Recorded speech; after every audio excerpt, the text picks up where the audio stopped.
নমস্কার, এমএম ইনস্টিটিউশনের পক্ষ থেকে আপনাদের সকলকে স্বাগতম। আমি চলে এসেছি পিজিবিকে দ্বিতীয় বর্ষের আপনাদের এই পেপারের সাজেশন নিয়ে। পেপারটিতে রয়েছে স্বনির্ভর অনুশীলন, যেখানে আপনারা জানেন আপনাদের 3টি বিভাগে প্রশ্ন থাকবে। প্রথম বিভাগে থাকবে 18 নম্বরের 2টি প্রশ্ন, দ্বিতীয় বিভাগে থাকবে আপনাদের 12 নম্বরের 3টি প্রশ্ন এবং লাস্ট বিভাগে থাকবে আপনাদের 7 নম্বরের 4টি প্রশ্ন। প্রথমেই বলি, আপনাদের পেপারটি এই যে অষ্টম পত্রের যে সিলেবাসটি রয়েছে, সিলেবাসটি বিস্তৃত সিলেবাস। এই হিউজ সিলেবাসের জন্য আমাদের সাজেশন করা খুবই কঠিন, কারণ আপনাদের আগের 2 বছরের পরীক্ষা হয়েছে অনলাইনে। তাই এই যে পেপারটি রয়েছে স্বনির্ভর অনুশীলন, পেপারটি সাজেশন করা খুবই কষ্টকর। তাও আমরা 5 ইয়ার্স কোয়েশ্চেন অনুযায়ী সাজেশনটি তৈরি করেছি। আপনারা অবশ্যই সাজেশন পত্রটি যেটি রয়েছে অষ্টম পত্রের সেটি ফলো করবেন। এখান থেকে অনেক প্রশ্নই আপনাদের পরীক্ষায় আসতে পারে। তো পিজিবিজি বেঙ্গলি এই পেপারের ক বিভাগের যে সমস্ত প্রশ্নগুলো রয়েছে, অর্থাৎ 18 নম্বরে যে সমস্ত প্রশ্ন সাজেশন আমরা তৈরি করেছি, সেগুলি রয়েছে 1 নম্বর প্রশ্ন রয়েছে কোনো গবেষণা প্রস্তাব সূত্রবদ্ধ করার জন্য ICSMR যে নির্দেশিকা প্রস্তুত করেছে তার সম্যক পর্যালোচনা করুন। ইয়েলো মার্ক করা প্রশ্নটি আমাদের সাজেশন থেকে 22 সেশনে পড়ে গেছে এবং আপনাদের এখানে রয়েছে গ্রিন মার্ক করা প্রশ্ন। প্রত্যেকটি বিভাগে আপনারা পেয়ে যাবেন প্রশ্নগুলি আপনাদের গত বছরের পরীক্ষায় 22 সেশনে পড়েছিল। যে সমস্ত প্রশ্নগুলি আপনাদের 18 নম্বরে পড়েছে, অর্থাৎ ক বিভাগে পড়েছে, সেই প্রশ্নগুলি আপনাদের খ বিভাগে আসতে পারে। এবং খ বিভাগে যে সমস্ত প্রশ্নগুলি পড়েছে সেই প্রশ্নগুলি কিন্তু সেখান থেকে কোনো প্রশ্ন হয়তো আপনাদের ক বিভাগে আসলো, এরকমও হতে পারে। তো 2 নম্বর প্রশ্নটি ক বিভাগে দেওয়া হয়েছে। এই প্রশ্নটি হচ্ছে 19 শতকে বাংলার অনুবাদের বিস্তার সম্পর্কে একটি নিবন্ধ রচনা করুন। স্বল্প গঠন বিষয়ে বিশদে আলোচনা করুন। 3 নম্বর প্রশ্ন রয়েছে অনুবাদের বিভিন্ন শ্রেণী এবং পদ্ধতি নিয়ে আলোচনা করুন এবং অনুবাদের পদ্ধতি সম্পর্কে আলোচনা করুন। পরে আমরা দেখব যে অনুবাদ থেকে অনেক কোশ্চেনই এখানে দেওয়া হয়েছে। তো অনুবাদ থেকে যদি আপনারা আমাদের নোটস নেন তাহলে দেখবেন যে এক একটি চ্যাপ্টার থেকে পরপর যে সমস্ত প্রশ্ন উত্তরগুলো দেওয়া হয়েছে সেগুলি পড়লে আপনারা যে কোনো উত্তর লিখতে পারবেন।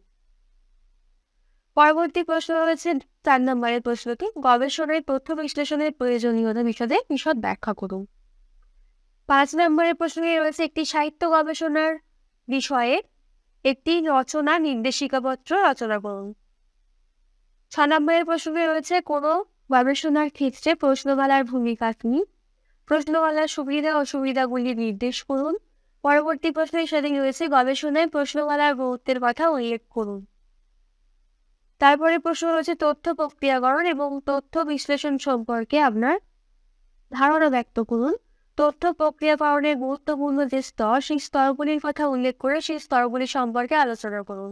এর সাথে আরও প্রশ্ন রয়েছে গবেষণা সন্দর্ভে রিপোর্টের প্রধান অংশে যে যে বিষয় অন্তর্ভুক্ত থাকে সেগুলি সম্পর্কে বিস্তারিত আলোচনা করুন। 8 নম্বরে যে প্রশ্নটি দেখতে পাচ্ছি সেটি হলো সাহিত্যিক মিলন কুন্দেরা এনার অনুবাদ সম্বন্ধে নিজস্ব অভিজ্ঞতার কাহিনী তিনি লিপিবদ্ধ করেছেন। অনুবাদের পদ্ধতি নিয়ে আলোচনার ক্ষেত্রে এই কাহিনীটি উদ্ধৃত করার যৌক্তিকতা কোথায় তা রেখে অনুবাদের পদ্ধতি সম্পর্কে আপনার ধারণাটি উপস্থাপিত করুন।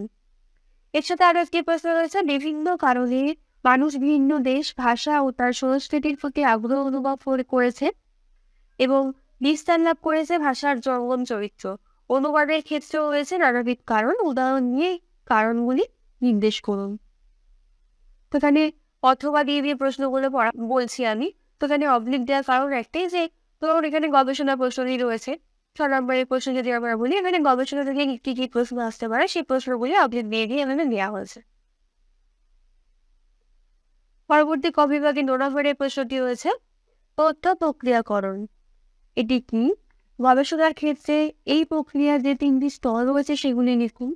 প্রশ্নটি ভাগ করা হয়েছে, দেখতে পাচ্ছেন 3+15। এর সাথে আরো একটি প্রশ্ন দেওয়া হয়েছে একটি যথার্থ গবেষণা কর্মের খসড়া গঠনে কোন কোন বিষয়গুলি লক্ষ্য রাখা উচিত সে সম্পর্কে তথ্যমুক্ত আলোচনা করেন। অর্থাৎ গবেষণা থেকে প্রশ্নটি দেওয়া হয়েছে। এটি হচ্ছে ডেটা প্রসেসিং থেকে। পরবর্তী 10 নম্বরের প্রশ্নটি রয়েছে কবিতা অনুবাদের ক্ষেত্রে চিত্রকল্প নির্মিতে সমস্যার আপনার মতামত দিন। একটি গবেষণা কর্মের রিপোর্টের প্রধান অংশগুলি নিয়ে বিস্তৃত আলোচনা করুন। পরবর্তী গ্রিন মার্ক করা প্রশ্ন দেখতে পাচ্ছেন, সেগুলি আপনাদের 18 নম্বরে পড়েছিল, গত বছরে যে পরীক্ষা হতো সেই পরীক্ষায় পড়েছিল। খ বিভাগ অর্থাৎ 12 নম্বরের প্রশ্নগুলি রয়েছে, একটি গবেষণাপত্রের রিপোর্ট কিভাবে লিখতে হবে তা বর্ণনা করুন। 2 নম্বর প্রশ্ন রয়েছে, অনুবাদের সময় কি কি সমস্যা নিরসন করতে হয় আলোচনা করুন। অনুবাদ থেকে প্রশ্ন দিয়েছে, অনুবাদের সময় সম্ভাব্য সমস্যাগুলি সম্পর্কে আলোকপাত করে সেগুলি নিরসন কিভাবে হতে পারে আলোচনা করুন। পরবর্তী প্রশ্ন রয়েছে, অনুবাদের সমস্যাগুলি লিপিবদ্ধ করে সেই সব সমস্যার সম্ভাব্য সমাধানগুলি নির্দেশ করুন। 3 নম্বরে যে প্রশ্নটি রয়েছে, গবেষণায় তথ্য প্রক্রিয়াকরণ বলতে কি বোঝায় সে সম্পর্কে আপনার ধারণা ব্যক্ত করুন। পরবর্তী প্রশ্ন দুটি দেখতে পাচ্ছি, উৎস থেকে উদ্ধৃতি নেওয়ার সময় কোন কোন নিয়ম পালন করতে হয়, সাহিত্য গবেষণার পদ্ধতির প্রয়োজনীয়তা ব্যাখ্যা করুন, প্রসঙ্গত উদ্ধৃতি শৈলী বিষয়ে আলোচনা করুন। 5 নম্বরের প্রশ্নটি রয়েছে, প্রশ্নের বিন্যাস ফর্ম সম্পর্কে আলোচনা করুন। নেক্সট রয়েছে, গবেষণায় ফুটনোট বা এন্ড কুইক ব্যবহারের প্রয়োজনীয়তা কি। নেক্সট প্রশ্ন রয়েছে, সাহিত্য পাঠের ক্ষেত্রে অনুবাদ কতখানি গুরুত্বপূর্ণ। 8 নম্বরের প্রশ্নটি রয়েছে, তথ্য প্রক্রিয়াকরণের সম্পাদনার পদ্ধতিগুলি সম্পর্কে আলোকপাত করুন। 2 নম্বরের প্রশ্নটি রয়েছে, গবেষণার সবকটি পর্যায়ের মধ্যে তথ্য বিশ্লেষণ সব থেকে বেশি দক্ষতা দাবি করে। এই কাজে গবেষকের নিজস্ব যে বিচার বুদ্ধি এবং দক্ষতার প্রয়োজন হয়, আপনার অভিমত সহ বক্তব্যটি ব্যাখ্যা করুন। পরবর্তী প্রশ্ন রয়েছে, গবেষণার অভিজ্ঞতা এবং সাধারণ বুদ্ধির সাহায্যে কিভাবে উচ্চমানের প্রশ্নমালা গঠন করা সম্ভব বলে আপনি মনে করেন তা যুক্তি দিয়ে প্রতিষ্ঠিত করুন। প্রশ্নমালা প্রস্তুতির সময়ে প্রথমেই তার বাহ্যিক রূপের দিকে নজর দেওয়া প্রয়োজন এবং প্রশ্নমালাতে প্রতিটি বিষয় এমনভাবে উপস্থাপিত করা উচিত যে তা উত্তরদাতার উপলব্ধির সঙ্গে খাপ খায়। এই দুটি মন্তব্য অনুসরণ করে কিভাবে উচ্চমানের গবেষণা প্রশ্নপত্র তৈরি করা যায় তাই পরিচয় নিই। বলে দিয়েছিলেন যে গবেষণাপত্র কোনো কিছু তৈরি করতে বললে সেখানে আপনাদের কোনো বিষয় দিয়ে দিতেও পারে বা নাও দিতে পারে, বা গবেষণার এখানে প্রশ্ন রয়েছে যে গবেষণায় প্রশ্নমালা প্রস্তুতির বিষয় নিয়ে। তো প্রশ্নমালা যখন আপনি প্রস্তুত করবেন সেখানে কি কি এখানে একটি উক্তি দিয়েছে, এই উক্তিটির অনুসরণ করে আপনাকে উচ্চমানের গবেষণা প্রশ্নপত্র তৈরি করতে হবে। এটি কিভাবে আপনি তৈরি করবেন তার পরিচয় দিতে হবে। এর সাথে আরেকটি প্রশ্ন রয়েছে, গবেষণার প্রস্তাব সূত্রবদ্ধ করার জন্য ICSSR নির্দেশিকার গুরুত্ব কোথায়। যে কোনো সুচিন্তিত গবেষণা প্রস্তাব কিভাবে পরবর্তীকালে তার রূপায়ণে যথেষ্ট সাহায্য করতে পারে তা জানান। নেক্সট 10 নম্বরের প্রশ্নটি রয়েছে, আধুনিককালের বাংলা সাহিত্যের প্রথম যুগে যে গদ্য উপন্যাস, ছোট গল্প এবং নাটক রচনাতে অনুবাদের প্রয়োগ লক্ষ্য করা গেছে তার পরিচয় দিন। এর সাথে রয়েছে, মারাঠি ভাষায় অনুবাদের নানা ধারা যে লক্ষ্য করা যায় তার পরিচয় দিন। এবং এর সাথে রয়েছে, বিষয়টি নিজের ভাষায় বুঝিয়ে বোঝানোর এই প্রশ্নটি মারাঠি ভাষার অনুবাদের বিভিন্ন যে ধারা রয়েছে সেই ধারার লক্ষ্য এই বিষয়টি নিজের ভাষায় বুঝবে বলতে হবে। বলছে নেক্সট প্রশ্ন বলছে, সত্যিই কি কবিতার অনুবাদ অসম্ভব।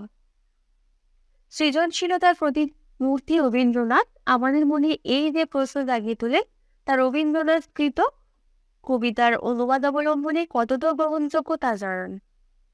এর সাথে রয়েছে, মহাকবি গ্যাটে তার নির্দেশিত অনুবাদের 3টি প্রকার সম্পর্কে আলোচনা করুন। অনুবাদের 3টি প্রকার যদি শুধু বলতো তাহলে সেটা আলাদা ব্যাপার ছিল, এখানে মহাকবির নাম উল্লেখ করে দিয়েছেন, তো তার নির্দেশিত অনুবাদের 3টি যে প্রকার সেটা লিখতে হবে। পরবর্তী প্রশ্ন হচ্ছে, সাহিত্যিক মিলন কুন্দেরা এর অনুবাদ সম্পর্কে তার নিজস্ব অভিজ্ঞতার কাহিনী লিপিবদ্ধ করেছেন। অনুবাদের পদ্ধতি নিয়ে আলোচনার ক্ষেত্রে এই কাহিনীটি উদ্ধৃত করা যৌক্তিকতা কোথায় তা দেখে অনুবাদের পদ্ধতি সম্পর্কে আপনার ধারণাটি যুক্তি সহ উপস্থাপিত করুন। অথবা এর সাথে একটি প্রশ্ন হয়েছে, বিভিন্ন কারণে মানুষের ভিন্ন দেশ, ভাষা ও তার সংস্কৃতির প্রতি আগ্রহ অনুভব করেছে এবং বিস্তার লাভ করেছে ভাষার যেমন চরিত্র। অনুবাদের ক্ষেত্রেও রয়েছে নানাবিধ কারণ। বলছে, উদাহরণ দিয়ে এই কারণগুলিকে নির্দেশ করুন। পরবর্তী 12 নম্বরের প্রশ্নটি রয়েছে, গবেষণার অতি সৌন্দর্য কিভাবে ও কি ভাগে সাজাতে হয় লিখুন। এর সাথে রয়েছে, গবেষণা সৌন্দর্যের পাদটিকা ও অন্তটিকা ব্যবহারের প্রয়োজনীয়তা ও প্রয়োগ পদ্ধতি সম্পর্কে আলোচনা করুন। গ্রিন মার্কিং করা প্রশ্নগুলি রয়েছে আপনাদের 12 নম্বরে 22 সেশনে পড়েছিল। প্রশ্নগুলি হলো, গবেষণাপত্রের ভূমিকা।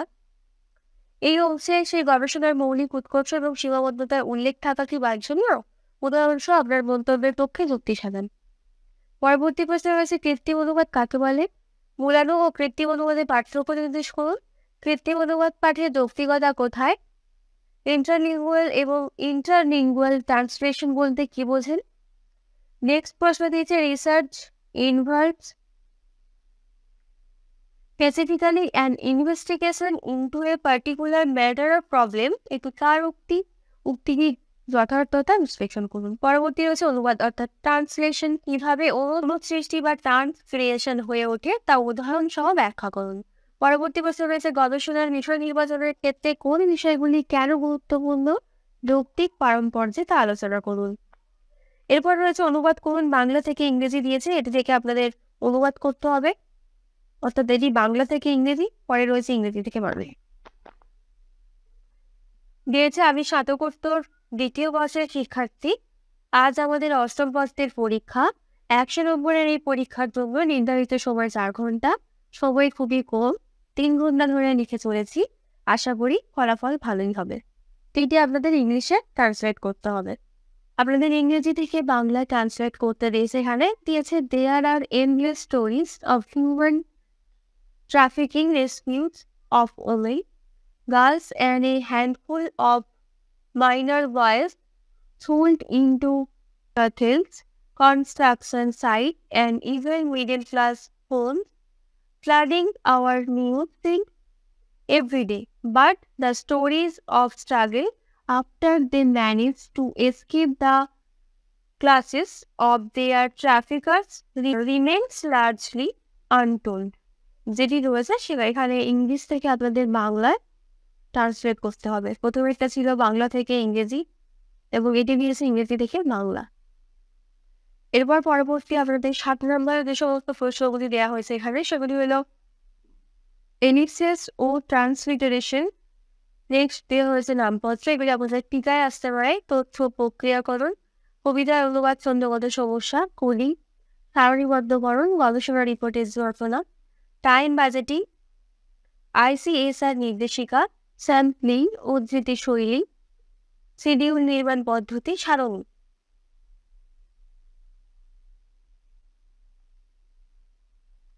নেক্সট রয়েছে প্রাক রবীন্দ্র যুগের অনুবাদ চর্চা, কবিতা অনুবাদের ছন্দের ভূমিকা, আকরপন্থী এবং গ্রিন মার্কিং করার প্রশ্নগুলি যেগুলো পড়েছিল আগের বছরে, সেগুলি হচ্ছে গবেষণা কর্মের ক্ষেত্রে কোন প্রকার টিকাকরণ পাঠকের পাঠের ক্ষেত্রে অধিকতর সুবিধাজনক, যুক্তিসহ আলোচনা করুন।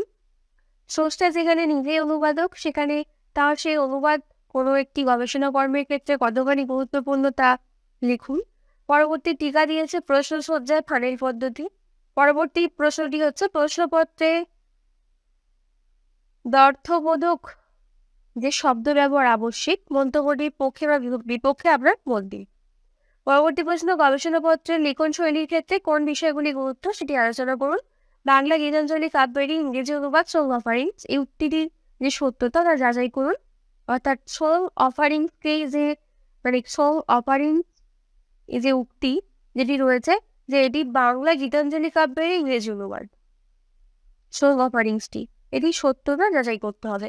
পরবর্তী প্রশ্ন ধরা যাক কোনো গবেষক রবীন্দ্রনাথের সোনারতরী কাব্যটি নিয়ে গবেষণারত, সেক্ষেত্রে গবেষণাপত্রের মুখ্য উৎস হিসেবে গবেষক কোন কোন তথ্য সংগ্রহ করবেন। অর্থাৎ আপনাদের বলে দিয়েছে এখানে গবেষণার মুখ্য উদ্দেশ্য কি, এখানে গবেষণাপত্র কি নিয়ে তৈরি করবেন, অর্থাৎ বলে দিয়েছে রবীন্দ্রনাথের সোনারতরী কবিতাটি নিয়ে একজন গবেষণারত। তো প্রথমেই বলেছিলাম যে আপনাদের যদি গবেষণার কোনো বিষয় দেয় সেখানে আপনাদের টপিকটি বইও দিতে পারে বা নাও বইও দিতে পারে। এখানে বইও দিয়েছে যে রবীন্দ্রনাথের সোনারতরী কবিতাটি নিয়ে গবেষণারত, সেক্ষেত্রে গবেষণাপত্রে আপনাদের মুখ্য উদ্দেশ্য হিসাবে কোন কোন তথ্য সংগ্রহ করবেন এটি আপনাদের লিখতে হবে। পরবর্তী প্রশ্ন রয়েছে গবেষণা প্রস্তাব সূত্রবদ্ধ করার জন্য ICSR নির্দেশিকা সম্বন্ধে সংক্ষেপে আলোচনা করুন।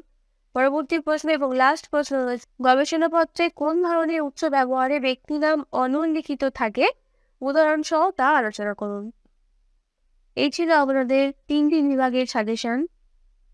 সব শেষে বলে রাখি আপনারা সাজেশনটি অবশ্যই ফলো করবেন এবং আপনাদের যেই গবেষণা সংক্রান্ত যে সমস্ত প্রশ্ন এই পেপারটি খুবই কঠিন, তো অত ঘাবড়ানোর দরকার নেই। আপনারা যদি একটু পড়েন তাহলে উত্তর লিখতে পারবেন, যদি একটু বোঝেন বা আপনাদের নোটস যদি আপনারা নিয়ে পড়ে থাকেন তাহলে বুঝতে পারবেন। এবং আপনারা আমাদের নোটস দেওয়া চলছে, যদি কেউ নোটস নিতে চান তাহলে স্ক্রিনে দেওয়া নাম্বারে অবশ্যই যোগাযোগ করবেন। এবং আরও বলি, আমাদের ওয়েবসাইট যেটি আছে সেই ওয়েবসাইটে গিয়ে আপনারা প্রশ্ন উত্তরের যে স্যাম্পেলটি দেওয়া হয়েছে সেটি কালেক্ট করতে পারেন এবং আমাদের এই পিডিএফটি সেখানে গিয়ে কালেক্ট করতে পারেন। এবং অবশ্যই যদি কেউ নোটস নিতে চান এই নাম্বারে যোগাযোগ করবেন। এবং লাস্ট বলি, আমাদের লাস্ট মিনিট সাজেশন আপনাদের জন্য দেওয়া হবে, তার জন্য অবশ্যই আপনারা আমাদের ইউটিউব চ্যানেলটি ফলো করবেন। সকলে ভালো থাকবেন।